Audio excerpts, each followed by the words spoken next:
السلام علیکم ورحمۃ اللہ وبرکاتہ۔ بسم اللہ والصلاة والسلام علی رسول اللہ نبینا محمد وعلی آلہ واصحابہ ومن والاه واشهد ان لا الہ الا اللہ واشهد ان محمد رسول اللہ، اما بعد۔ اعوذ باللہ من الشیطان الرجیم، بسم اللہ الرحمن الرحیم۔ ولا تسبوا الذین يدعون من دون اللہ فیسبوا اللہ عدوا بغیر علم۔ رب اشرح لي صدري ويسر لي امري واحلل عقدة من لساني يفقهوا قولي سبحانك لا علم لنا الا ما علمتنا انك انت العليم الحكيم رب زدني علما اللهم صل على محمد وعلى ال محمد كما صليت على ابراهيم وعلى ال ابراهيم انك حميد مجيد اللهم بارك على محمد وعلى ال محمد كما باركت على ابراهيم وعلى ال ابراهيم انك حميد مجيد۔ اسلامی بھائیوں، بزرگوں، نوجوانوں، عزیز بچوں اور پردہ نشین اسلامی ماں اور بہنوں، آج الحمدللہ آپ نے پارہ نمبر 7 مکمل تراویح کی نماز میں سماعت کیا اور سنا ہے۔ آج کے حوالے سے جو کچھ باتیں آپ کے سامنے آپ کی خدمت میں پیش کرنا ہے، ان میں سب سے پہلی بات یہ ہے جس کی طرف کل اشارہ کیا گیا تھا کہ عیسائیوں کے یہاں اللہ رب العزت نے اس بات کا تذکرہ کیا ہے کہ وہ مسلمانوں کے تعلق سے اپنے دلوں میں نرم رویہ رکھتے ہیں۔ تو سب سے پہلی بات جو اس کے اندر اللہ رب العزت نے بیان کیا وہ وَإِذَا سَمِعُوا مَا أُنزِلَ إِلَى الرَّسُولِ تَرَىٰ أَعْيُنَهُمْ تَفِيضُ مِنَ الدَّمْعِ مِمَّا عَرَفُوا مِنَ الْحَقِّ۔ اس واقعے کی طرف اللہ نے اشارہ کیا ہے کہ جس واقعے میں ایک عیسائی بادشاہ قرآن کی آیتوں کو سن کر کے اور اللہ کی باتوں کو جان کر کے اور عیسیٰ علیہ السلام کے تعلق سے مسلمانوں کا عقیدہ سمجھ کر کے وہ رو پڑا، اس کی آنکھوں سے آنسو بہہ پڑے اور اس کے آس پاس جو اس کے مصاحبین تھے، مقربین تھے، ان کی آنکھوں سے بھی آنسو بہہ پڑے۔ اللہ نے اسی کی طرف اشارہ کیا وَإِذَا سَمِعُوا مَا أُنزِلَ إِلَى الرَّسُولِ تَرَىٰ أَعْيُنَهُمْ تَفِيضُ مِنَ الدَّمْعِ مِمَّا عَرَفُوا مِنَ الْحَقِّ۔ اور یہ کب ہوا؟ جب مسلمان مکہ والوں کے ظلم و ستم سے تنگ آ کر پیارے نبی صلی اللہ علیہ وسلم کے حکم پر مکہ سے حبشہ کی طرف ہجرت کر دی۔ حبشہ کا جو بادشاہ تھا جسے نجاشی کہا جاتا تھا، اس کا نام اصحمہ تھا، وہ اس نے مسلمانوں کو اپنے یہاں پناہ دے دی اور پھر ادھر سے مکہ والوں کی طرف سے کفار کی طرف سے دو لوگ گئے تاکہ وہ سمجھا بجھا کر بادشاہ کو اپنے فیور میں کر کے مسلمانوں کو واپس مکہ لے کر کے چلے گئے۔ چنانچہ یہ دونوں آئے، انہوں نے اپنی بات رکھی۔ بادشاہ بے وقوف نہیں تھا، ہوشیار تھا، اس نے مسلمانوں کو بلایا اور کہا کہ دیکھو یہ تمہارے علاقے سے دو لوگ آئے ہوئے ہیں اور اس طرح کی باتیں کر رہے ہیں، تم کیا کہتے ہیں؟ تو مسلمانوں کی طرف سے حضرت جعفر رضی اللہ تعالیٰ عنہ نے، جو پیارے نبی صلی اللہ علیہ وسلم کے چچا زاد بھائی ہیں، حضرت علی رضی اللہ عنہ کے سگے بھائی، انہوں نے تقریر کی، پوری ایک مکمل تقریر کی اور پورا بیک گراؤنڈ بیان کیا کہ ہم ہر قسم کے غلط کام میں ملوث تھے، لیکن اللہ نے ہمارے درمیان ہمیں میں سے ایک پیغمبر بھیجا، اس پیغمبر نے ہمیں اچھی اچھی باتیں بتائیں، ایک اللہ کی طرف بلایا، ہم نے اس نبی کی بات مان لی، بس اسی بنا پر ہماری قوم ہماری دشمن بن گئی۔ بادشاہ نے یہ بات سنی تو اس نے کہا کہ اچھا، جو قرآن تمہارے نبی پر اتارا گیا ہے اس کی کچھ آیتیں مجھے پڑھ کر سناؤ۔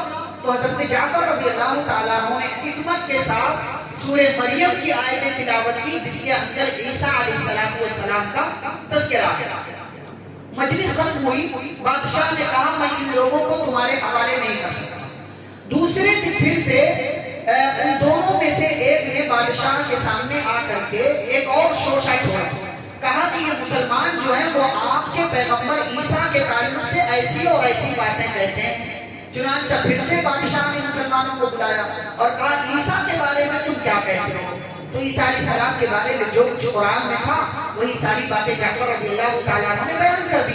بادشاہ نے زمین سے لکڑی کا ایک تنکا اٹھایا اور کہا کہ عیسیٰ علیہ السلام کے بارے میں جو کچھ تم نے بتایا ہے، عیسیٰ علیہ السلام اس سے اس تنکے کے برابر بھی زیادہ نہیں تھے، اس سے اس تنکے سے زیادہ بھی وہ بڑے نہیں تھے، بزرگ نہیں تھے، مطلب جتنا تم نے بتایا ہے وہی سچی بات نبی میرے پیغمبر کے تعلق سے. اور اس کے بعد اس بادشاہ نے اعلان کر دیا, اس کی آنکھوں سے آنسو بہ پڑے عیسیٰ علیہ السلام کے تعلق سے جان کر کے.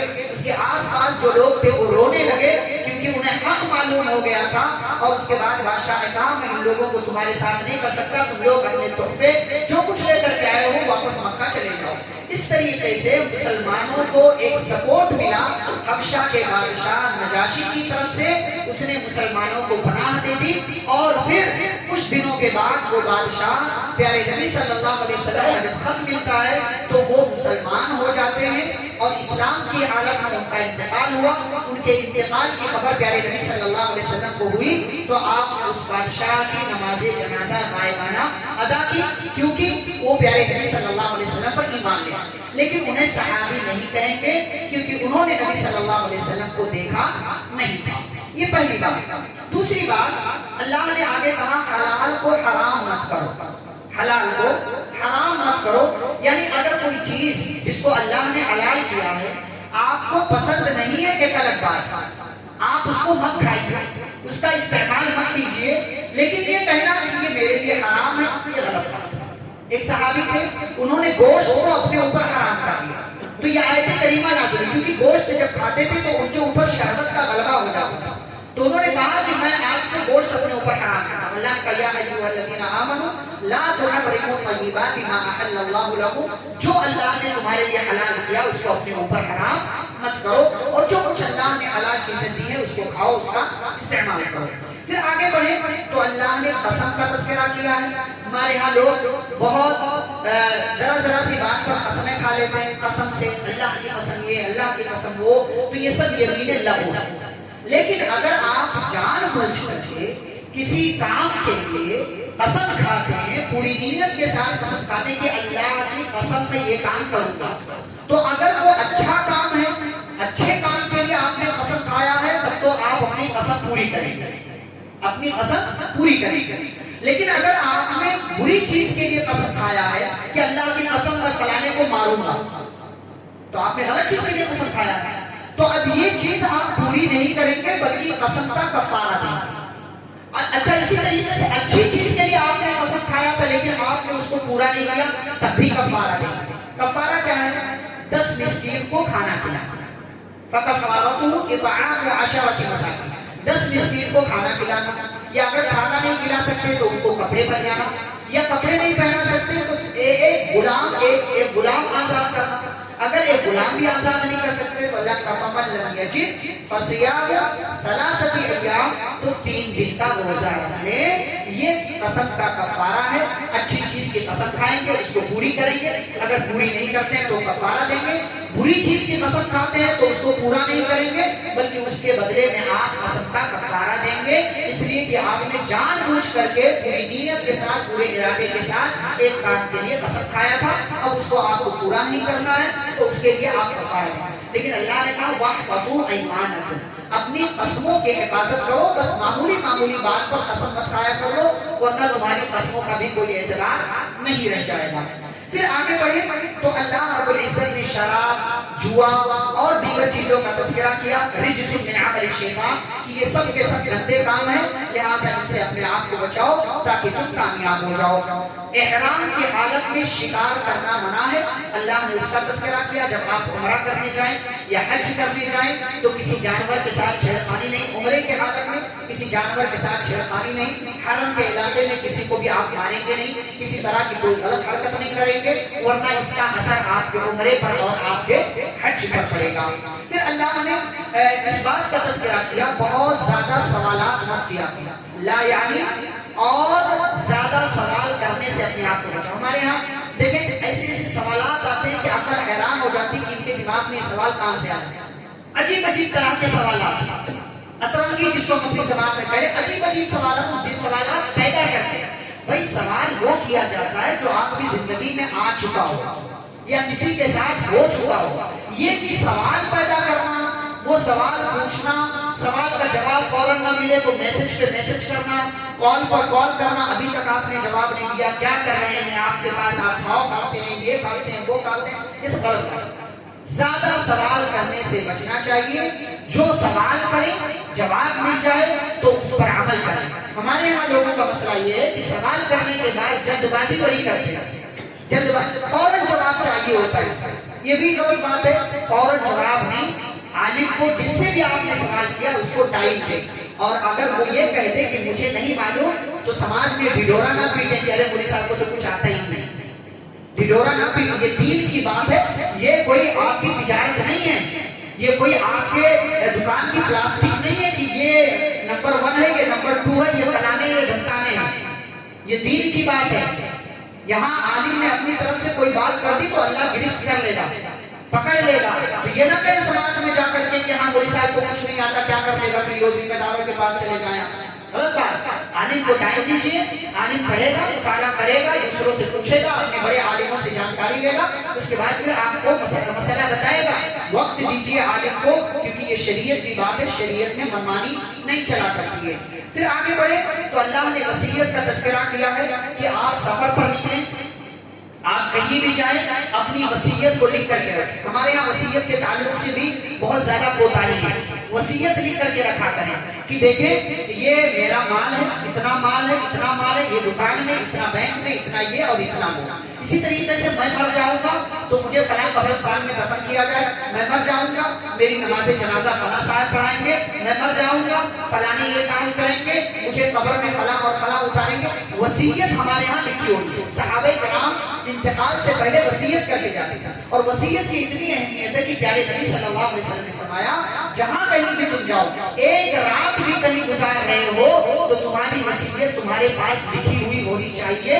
اتنی زیادہ وصیت کی اہمیت ہے کہ میرے بعد کیا ہونا چاہیے کیا نہیں ہونا چاہیے. لیکن آپ وصیت نیک کام کی، اچھے کام کی کریں گے، غلط کام کی وصیت نہیں کریں گے. اور اگر آپ غلط کام کی وصیت کر کے چلے گئے ہیں تو آپ کی اس وصیت پر عمل نہیں کیا جائے گا. پھر آگے بڑھیں تو مائدہ کا تذکرہ آتا ہے، جس کے بارے میں کل میں نے بیان کیا تھا کہ یہ سورہ ہے سورۃ المائدہ. مائدہ کا مطلب دسترخوان، جس پر ہم کھانا کھاتے ہیں. یہ دسترخوان کیا ہے، اس کے نام پر یہ سورہ کیوں ہے؟ اس لیے کہ عیسیٰ علیہ السلام کے جو ماننے والے تھے ان لوگوں نے ایک مرتبہ عیسیٰ علیہ السلام سے فرمائش کر دی کہ هل يستطيع ربك ان ينزل علينا مائدة من السماء. کہا عیسیٰ کیا آپ کا رب اس بات کی طاقت رکھتا ہے کہ ہمارے لیے آسمان سے کوئی دسترخوان نازل کر دے؟ قال اتقوا اللہ. عیسیٰ علیہ السلام نے کہا اللہ سے ڈرو. کیسی باتیں کر رہے ہو، تم مومن ہو تو اللہ سے ڈرو. قالوا نريد ان ناكل منها. کہا نہیں بس ہم تو اس لیے کہہ رہے ہیں تاکہ وہ دسترخوان آئے، اس پر کھانا ہوگا، اللہ کی طرف سے آئے گا، کھائیں گے، ہمارے دل کو سکون ملے گا، ہم آپ کی بات کی تصدیق کریں گے اور ہم گواہوں میں سے ہو جائیں گے کہ ہاں اللہ موجود ہے، رب موجود ہے، وہ ہماری دعاؤں کو سنتا. تو عیسیٰ علیہ السلام نے اللہ سے دعا کر دیا اللہم ربنا انزل علینا مائدۃ من السماء. کہ اللہ آسمان سے دسترخوان نازل کر دے جو ہمارے لیے، ہمارے پہلوں کے لیے، بعد والوں کے لیے عید کا دن ہو جائے، خوشی کا دن ہوگا کہ بھائی ہمارے لیے آسمان سے ہماری فرمائش پر دسترخوان اترا. اور اللہ کو ہمیں روزی دے تو سب سے بہترین روزی دینے والا. اللہ نے کہا عیسیٰ علیہ السلام ہم آپ کی فرمائش پوری کر لیں گے، لیکن یاد رکھیں فَمَن يَكْفُرْ بَعْدُ مِنْكُمْ. اس دسترخوان کے نازل ہونے کے بعد جو میرے ساتھ کفر کرے گا تو میں اس کو ایسا عذاب دوں گا جو آج تک دنیا میں نے کسی کو عذاب نہیں دیا. اس لیے کہ فرمائش جتنی بڑی ہوگی اس فرمائش کے آنے کے بعد اگر آپ نے اللہ کی مرضی کے مطابق زندگی نہیں گزارا تو آپ کو انجام بھی ویسے ہی بھگتنا پڑے گا. بڑا آدمی بننا آسان نہیں ہوتا، اور عورتوں کے لیے بڑے آدمی کی بیوی بننا آسان کام نہیں ہوا کرتا.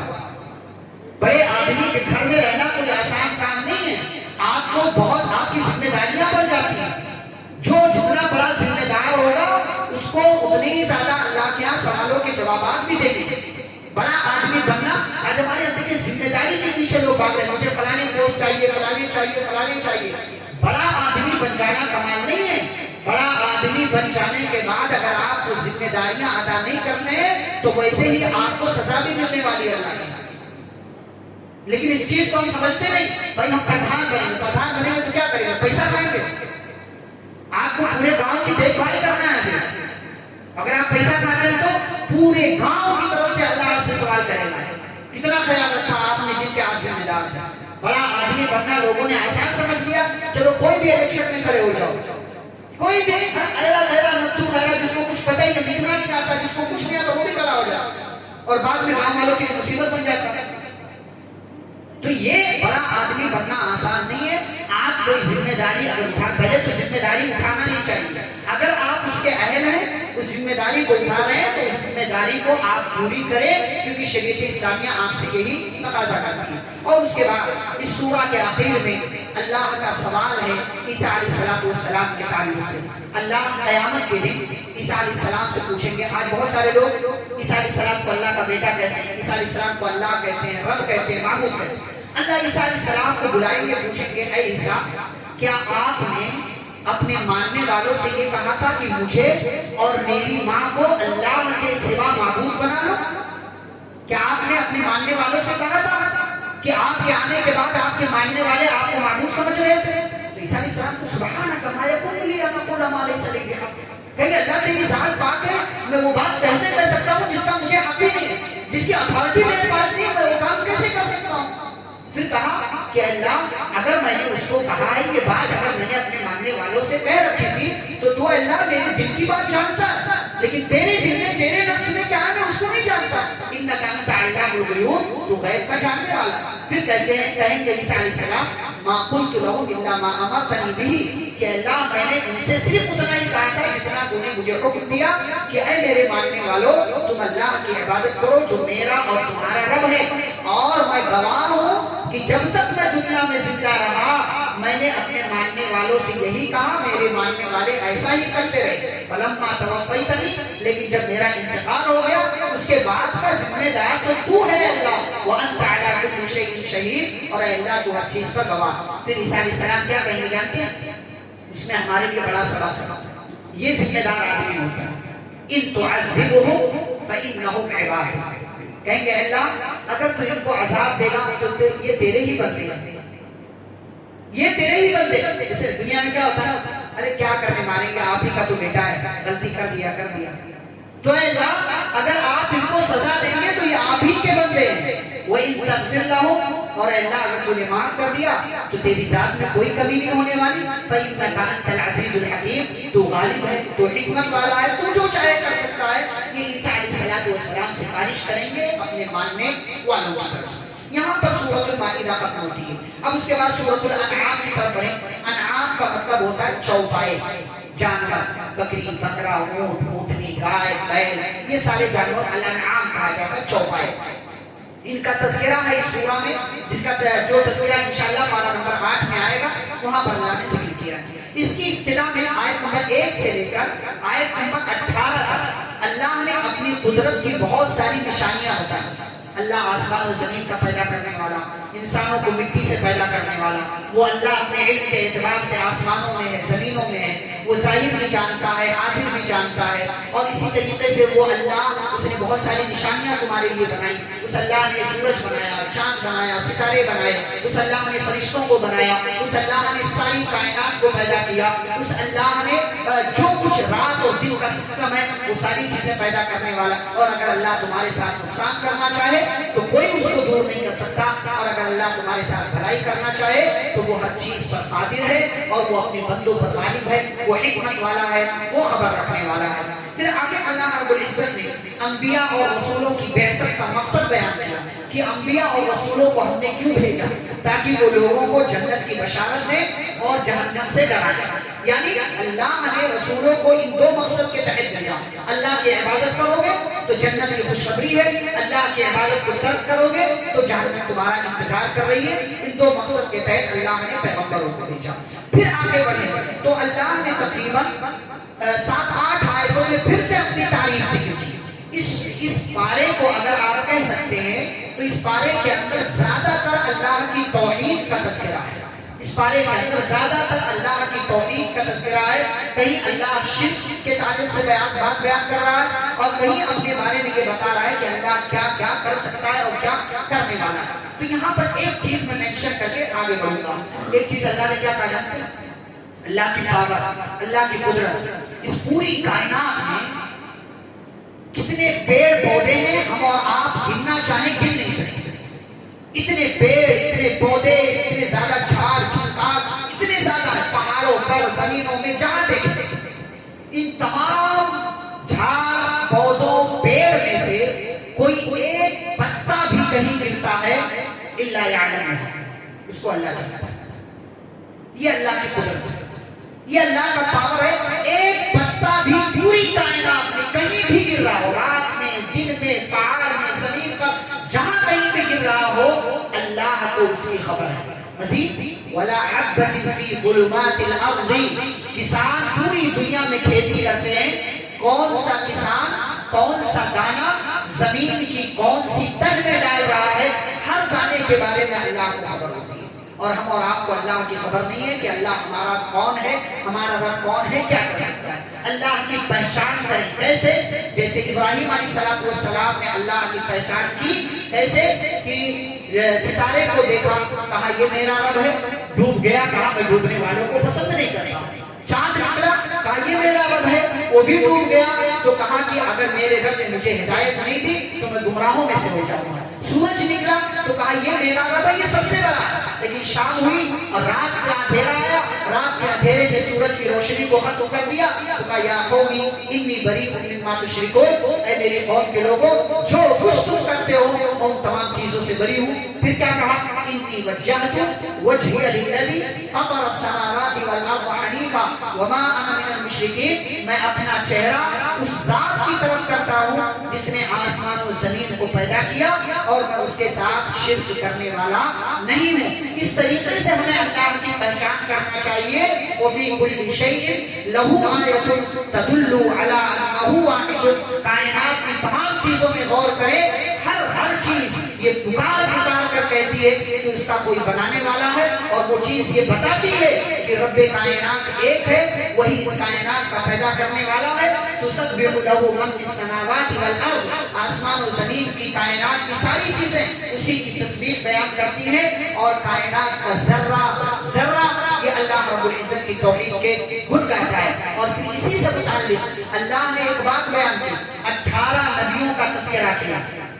18 نبیوں کا تذکرہ کیا، ابراہیم، نوح، اسحاق، یعقوب، داؤد، یوسف، ایوب، موسیٰ، ہارون، زکریا، یحییٰ، عیسیٰ، الیاس، ادریس، الیسع. 18 نبیوں کا تذکرہ کرنے کے بعد اللہ کہتے ہیں وَلَوْ أَشْرَكُوا لَحَبِطَ عَنْهُمْ مَا كَانُوا يَعْمَلُونَ، اگر ان میں سے کسی ایک نبی نے بھی ہماری توحید میں شرک کو ملایا ہوتا تو ان کے تمام اعمال کو اللہ رب العزت برباد کر دیتا. یہ توحید کی اہمیت ہے کہ اگر اس کے اندر شرک آپ شامل کر دیں، زندگی بھر کے تمام اعمال اللہ رب العالمین آپ کے برباد کر دے گا. اسی لیے توحید سے کبھی بھی کمپرومائز نہ کریں. توحید کے تعلق سے ایک بات یاد رکھیں، نبی پاک صلی اللہ علیہ وسلم نے مکہ والوں کو اللہ کی طرف بلایا. تھوڑے دن یہ سلسلہ چلا. ایک دن مکہ والوں نے یہ آفر رکھا، یہ پیشکش کی کہ ایک دن آپ ہمارے معبودوں کی عبادت کریں، ایک دن ہم آپ کے معبود کی عبادت کریں گے. جھگڑا ختم ہو جائے گا، کوئی رنجش نہیں، کوئی جھگڑا نہیں، ہمارے درمیان محبت کی فضا باقی رہے گی. یہ بڑا آسان سا حل تھا جھگڑا ختم کرنے کا. لیکن چونکہ توحید پر آنچ آ رہی تھی، رب کائنات کی توحید میں خلل پڑ رہا تھا، اللہ نے مکمل ایک سورۃ الکافرون نازل کی. یا ایھا الکافرون، کہا کہ آپ کہہ دیجئے اے کافروں، میں معبودوں کی عبادت نہیں کر سکتا جن کی تم کرتے ہو. اس کے بعد پوری سورہ پڑھتے چلے جائے. اللہ نے آخری آیت میں کہا لکم دینکم ولی دین، توحید کے معاملے میں ذرہ برابر بھی کمپرومائز کرنا ہمیں گوارا نہیں ہے. تمہیں تمہارا دین مبارک ہو، ہمیں ہمارا دین مبارک ہے. ہم اپنے رب کائنات کے ساتھ کسی ایک کو بھی، کسی ایک چیز کو بھی شریک نہیں کر سکتے.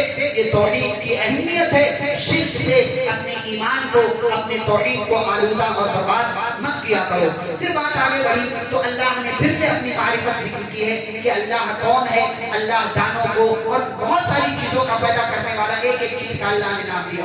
آخری دو باتیں بتا کر بات ختم کروں گا. نمبر 1، اللہ کی رویت کا عقیدہ.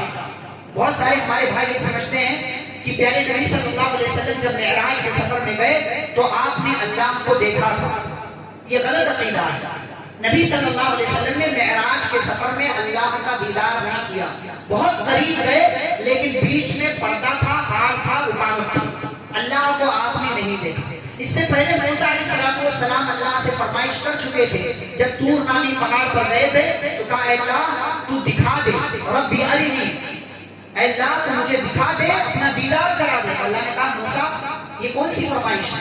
کہا اللہ گزارش کی، بار بار اصرار کیا، کہا اچھا یہ پہاڑ پر میں اپنی تجلی ڈالتا ہوں، اپنی روشنی ڈالتا ہوں، نور ڈالتا ہوں، اگر یہ پہاڑ میری تجلی برداشت کر گیا تب تو میں تمہیں اپنا دیدار کرا دوں گا، لیکن فلما تجلی ربہ للجبل جعلہ دکا، اللہ نے اپنا نور پہاڑ پر ڈالا، اتنا بھاری بھرکم پہاڑ اللہ کے نور کو، اللہ کی قدرت کو برداشت نہیں کر سکا اور وہ پہاڑ ریزہ ریزہ اور چورا چورا ہو گیا۔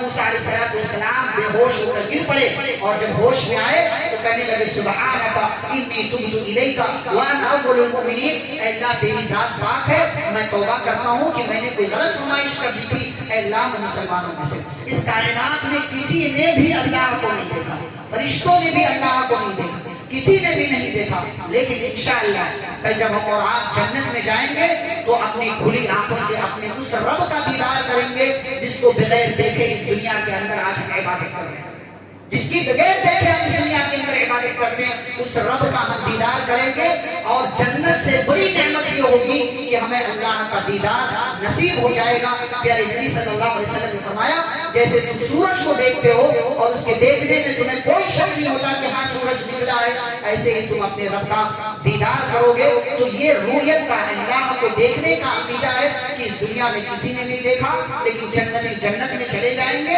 تو اپنی کھلی آنکھوں سے اپنے رب کا دیدار کریں گے۔ آخری بات جو اس پارے کے اخیر میں اللہ نے ذکر کیا سورۃ الانعام کی آیت نمبر 108 میں، وَلَا تَسُبُّوا الَّذِينَ يَدْعُونَ مِن دُونِ اللَّهِ فَيَسُبُّوا اللَّهَ عَدْوًا بِغَيْرِ عِلْمٍ، کسی کو بھی گالی مت دو، کسی کو بھی گالی مت دو، کسی کو بھی برا بھلا مت کہو، خاص طور سے ان لوگوں کو جو اللہ کو چھوڑ کر کسی اور کو پکارتے ہیں ان کو گالی مت دو، اس لیے کہ وہ پلٹ کر آپ کے رب کو، آپ کے معبود کو، آپ کے پیدا کرنے والے کو گالی دیں گے۔ ہمارے ہاں دیکھیں گالی کے تعلق سے ہم ہوشیار نہیں ہیں، نوجوان گالی دے رہے ہیں، بوڑھے گالی دے رہے ہیں، یہاں تک کہ میں بتاؤں ہمارے گھر کی خواتین اپنی بچیوں کے مخصوص اعضاء کا نام لے لے کر گالیاں دیتی ہیں، بڑی بدنصیبی کی بات ہے۔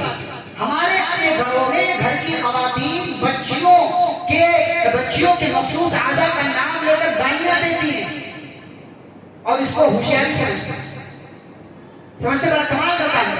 نوجوان بات بات میں گالیاں دیتا ہے تو مذاق کر رہے ہیں، غلط بات، یہ سب غلط بات ہے۔